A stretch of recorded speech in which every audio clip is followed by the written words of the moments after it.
Almost 2 years ago, we set out on the mission of making the world a more accessible place.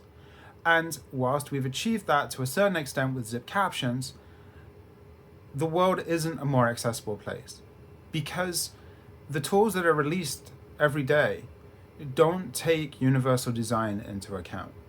They don't include things that allow people to access those tools, or everybody to access those tools.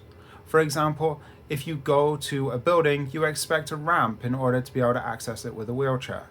But when you go to a website to view a podcast or listen to a podcast, that podcast isn't necessarily captioned, so you can't always access that content and listen to it.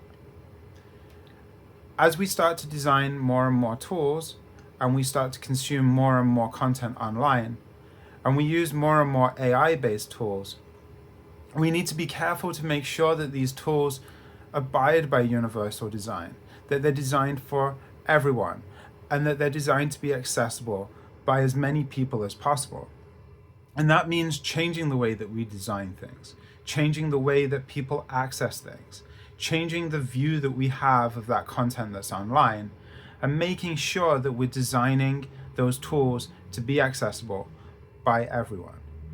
And taking all of our audiences into consideration, whether they be people who need to access them in a wheelchair, or people who need captions, or people with low vision, or no vision, or people who are neurodivergent.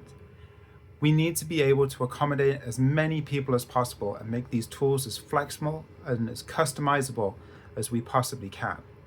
And that's my wish for 2025, is that through the power of what we're doing with Zip Captions and through the supporters that we have on our multiple platforms, that we can make the world an even more accessible place.